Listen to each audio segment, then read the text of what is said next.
Meus irmãos, bom dia, boa tarde, boa noite. Desde já, mais uma vez, obrigado pela sua presença no canal. Você que está acessando esse vídeo pela primeira vez, Deus abençoe a sua vida. Para não tomar muito tempo de vocês, a gente vai fazer um término bem breve. Nós vamos finalizar agora esse tema de Cristologia no capítulo de número 2 do Evangelho de Jesus Cristo. Segundo escreveu Lucas, no vídeo passado, nós paramos nos versículos 33 e 34. Então aqui agora nós vamos dar continuidade a partir do versículo de número 35, amém? Então bem rapidinho, se você tiver aí uma caneta e um papel, juntamente com a sua Bíblia, faça esse acompanhamento e vá fazendo aí as suas verificações, as suas confirmações de cada informação que a gente passa para você. Amém? Desde já mais uma vez então, muito obrigado pela sua presença e que essa mensagem de hoje, esse estudo de hoje, melhor dito, seja uma palavra que edifica para a sua vida. Amém? Então vamos então dar continuidade no capítulo 2 de Lucas e no versículo de número 35.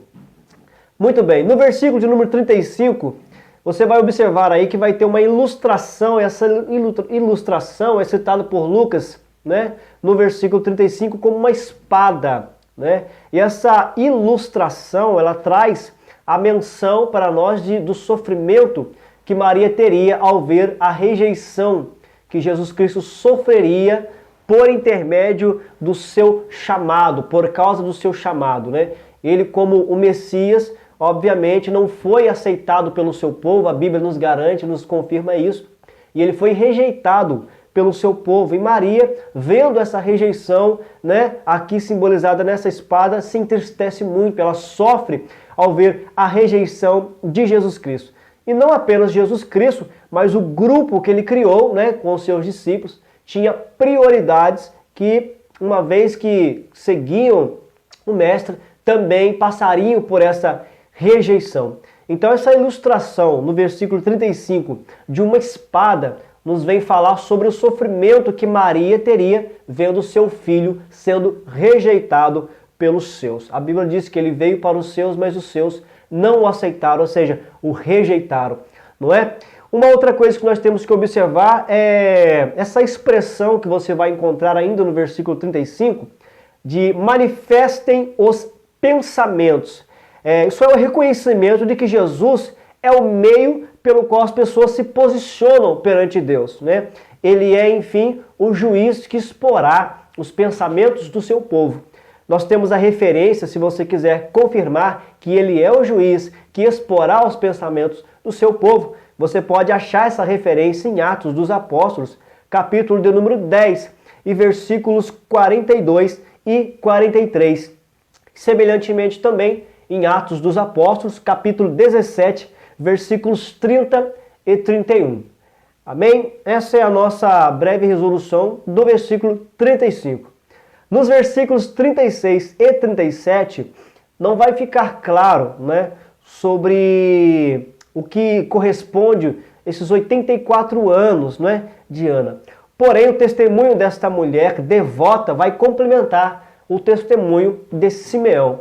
Ambos receberam o chamado de Jesus em sua vida muito recente, né, muito cedo na vida de Jesus. Não chegaram a acompanhar toda a sua obra, mas apenas o início, né? Por isso que nós citamos que o chamado deles na vida de Jesus foi bem cedo, né? Se você observar também, esse trabalho de Ana no templo indica que ela falava a todos que precisavam ouvir. Ou seja, Ana era como se ela fosse uma conselheira. Por exemplo, se você buscar no livro de Êxodo, capítulo de número 15 e versículo 20, você vai observar que Miriam também desempenhava esse papel de conselheira. No livro de Juízes, capítulo de número 4 e versículo 4, Débora também fazia parte dessas mulheres que aconselhavam quem precisava ser aconselhado.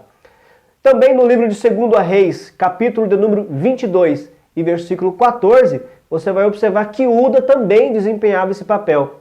E por último, mas não menos importante, em Atos dos Apóstolos, capítulo 21 e versículo 9, as filhas de Filipe, semelhantemente, trabalhavam dessa maneira. Amém? No versículo 38, eu estou indo meio rápido para que a gente possa ganhar tempo e finalizar o capítulo 2 de Lucas com um vídeo breve, amém? Para não tomar muito do seu tempo e ficar fácil a sua compreensão também. No versículo 38, nós vamos observar essa expressão redenção em Jerusalém.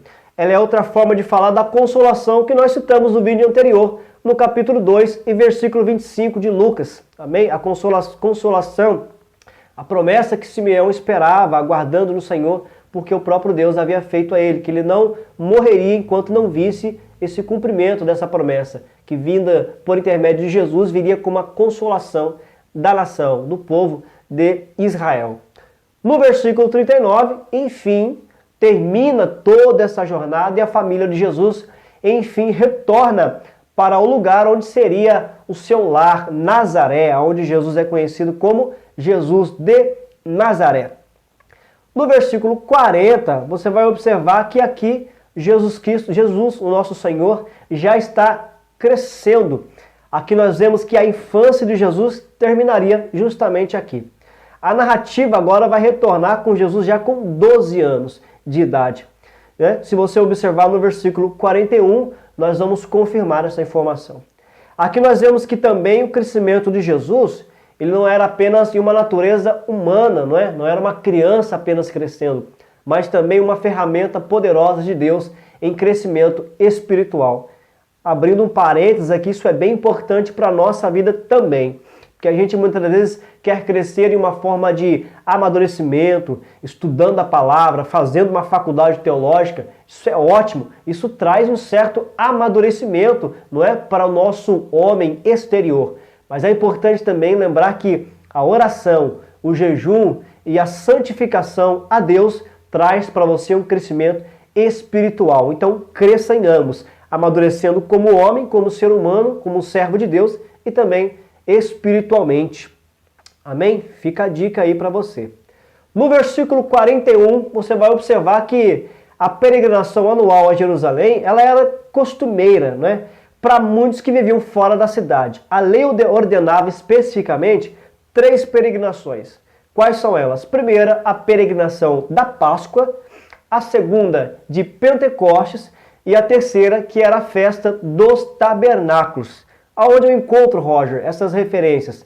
Em Êxodo capítulo 23, versículos 14 ao 17. Ali você vai encontrar informações sobre essas 3 peregrinações.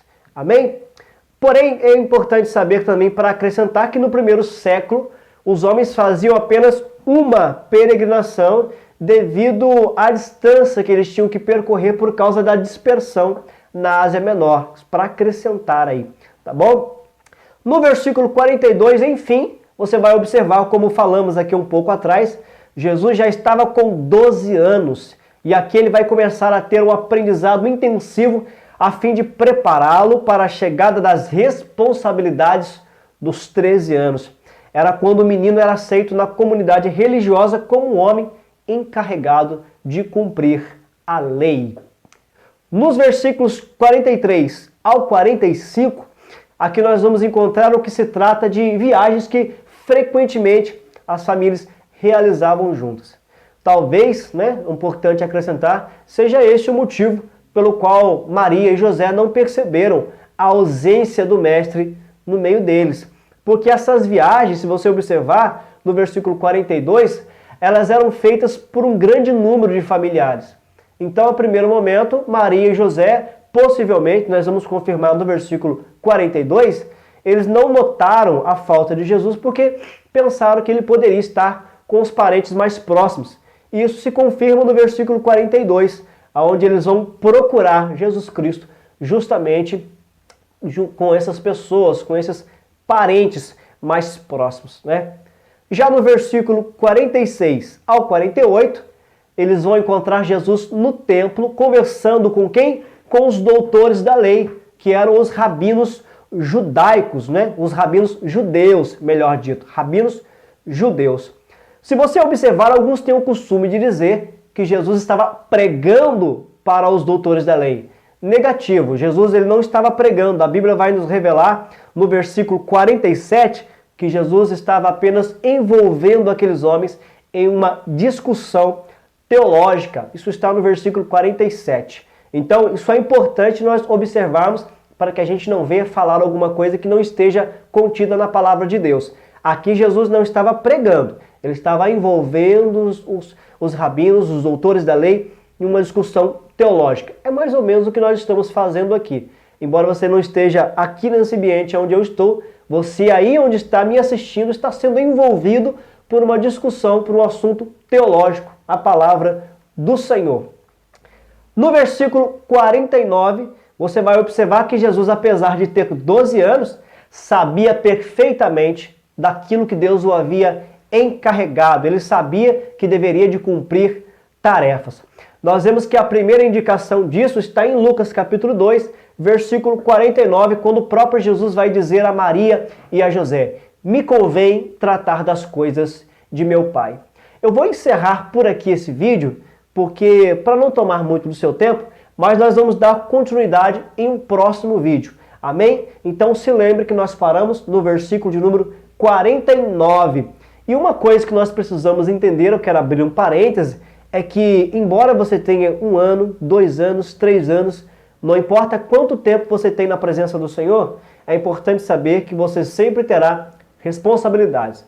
Jesus, ainda com 12 anos, sabia de suas responsabilidades. Você como líder, como regente, como pastor, como diácono, presbítero, missionário, cooperador, não importa o seu cargo ou a sua função, saiba que você tem responsabilidades e como Jesus você precisa ter a noção de que você precisa cumpri-las. Amém? E de uma forma eficaz. Deus abençoe a sua vida e no próximo vídeo nós vamos estar dando continuidade.